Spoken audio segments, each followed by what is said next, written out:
Вярна ли е или не, но годината 681 е залегнала в съзнанието ни като постулат. Дори я изписахме и на герба си. И всичко това само защото през тази година Константин IV Погонат бил изгубил войната срещу нас, българите. Това е според техните си, гръцките писания. Лирико-сантименталният тон в хрониките на Патриарх Никифор, Теофан Изповедник и други ни рисуват една мирна и процъфтяваща, никому не пречеща империя, варварски нападана от богоомразния и мръсен български народ. Лошото в тези случаи, че нито един от тях не е съвременник на описаните събития, а и че всички те са от страната на потърпевшия. С други думи, достоверността и безпристрастността на описаните от тях събития е доста съмнителна.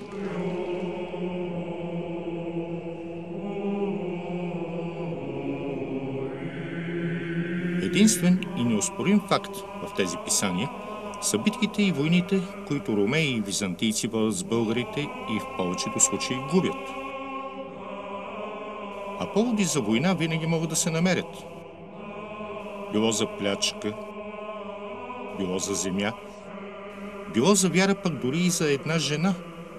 Но тази война специално не е била нито за жена, нито за плячка, дори не и за земя, защото българи като народ и България като държава се споменават от по-старите хронисти, а дори и от по-късни писатели, разказващи за стари времена, много преди тази дата. Когато България се намираше под властта на ромеите, пише в своя труд за управлението на империята Константин Багренородни, определяйки този период за времето на управление на император Ираклий. А по-късен препис на Софрониевия неделник сочи, че император Константин Велики, като обладал България, взел Византион. На карта, представена в произведенията на свети Иероним, която най-вероятно е рисувана от Евсевий, владика на Цезарея, ясно и недвусмислено е отбелязано Мизия тук и България. Също както и на Ранулфовата карта. И ако монахът Ранулф е живял през 14 век, но определено е ползвал много по-древни източници, той Евсевий е живял през 3-4 век, а свети Иероним през 4-5. Забележително също така е и изказването на Константин, презвитер на Апамея, по време на 6-тия Вселенски и 3-ти Константинополски събор, че нямаше да претърпим онова, което претърпяхме във войната с България. Но щом тази война не е била за територия и плячка, не ни остава нищо друго, освен да приемем, че това е било една война за вярата.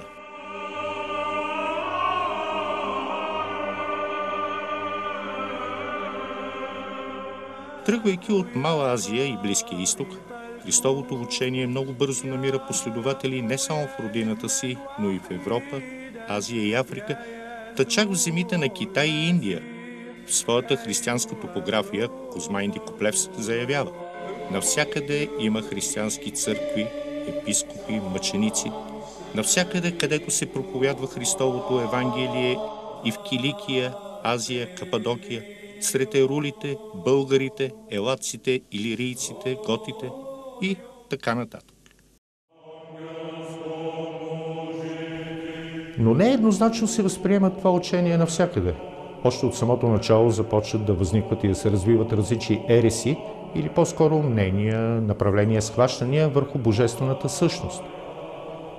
В юдейско-елинистичната култура, на фона на която възниква и се развива християнството, в самото начало с думата ерес са били обозначавани различни философски и религиозни школи. В негативен смисъл тази дума започва да придобива чак в новозаветните послания. И се започва. Първи срещу догмата на учението се възправя Александрийския презвитер Арий.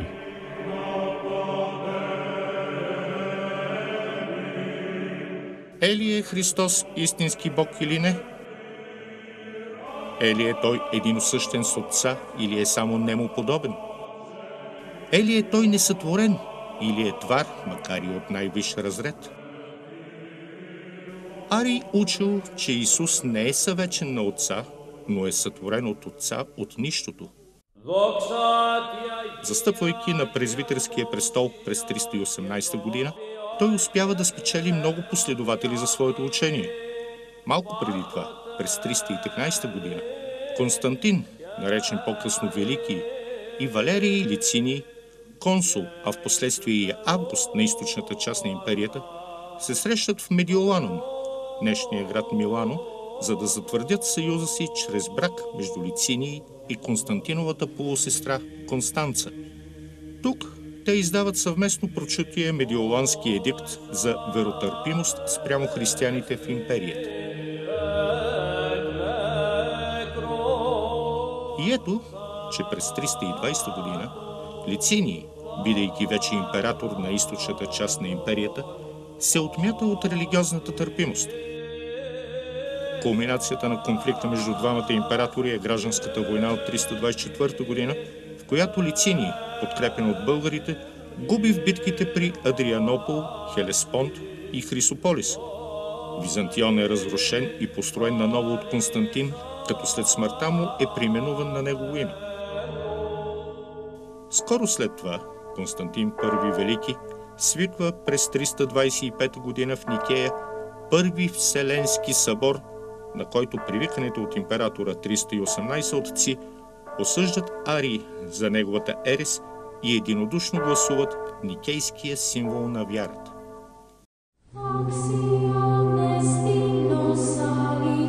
Случайно съвпадение?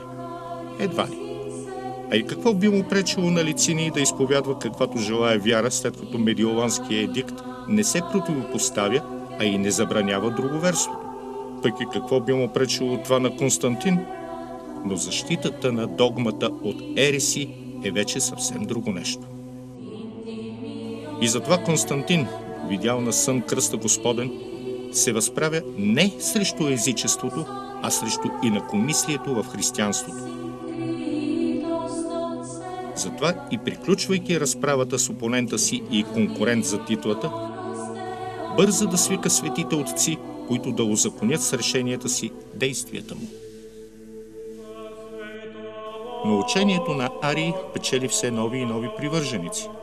По времето на император Аркадий в Константинопол се провежда диспут между Йоан Златоусти, презвитер на Константинопол, и, както пише Теодорет, някой си скит на име Гаин за нуждата от изграждането на арийска църква в града. И отново въпросите на вярата се решават по военен път. Църквата е построена, но скоро след това запалена и изгорена заедно с укрилите се в нея мнозина от варварите. И всичко това е само 20 години след провеждането на Втория Вселенски и Първи Константинополски събор, свикан през 381 година, за да отхвърли окончателно арийството, както и да осъди епископ Македоний за неговата ерес. Но колкото повече се засилва желанието и стремежът на константинополските, цариградските патриарси за надмощие и контрол над другите, толкова повече се засилва и стремежът на инакомислищите да открият истината чрез свободния избор, собственото мнение и различното направление, наречени с общата дума ерес.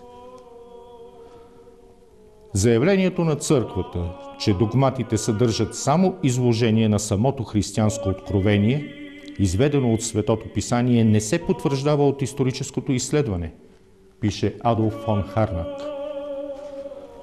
Изследването, напротив, показва, че догматичното християнство и по концепцията си, и по строежа си е дело на гръцкия дух на почвата на Евангелията.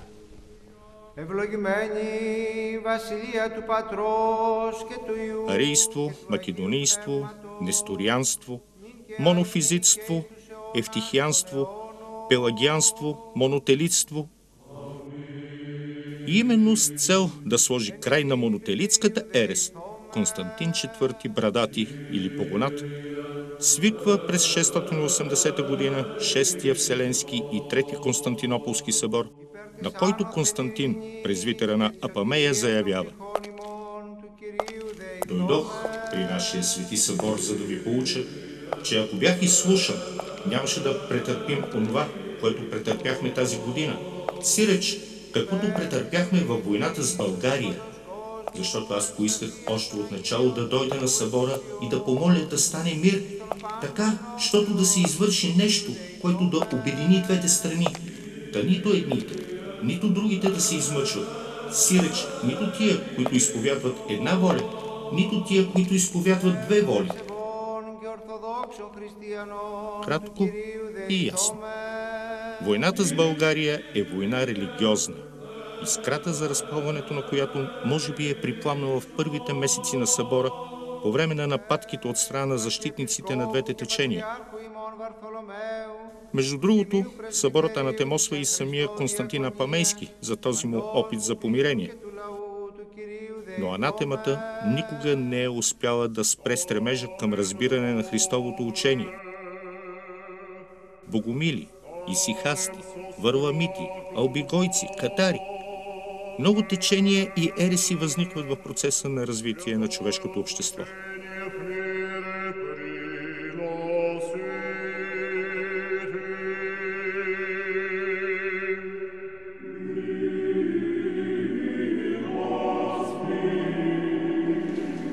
Но всичко това ще дойде по-късно.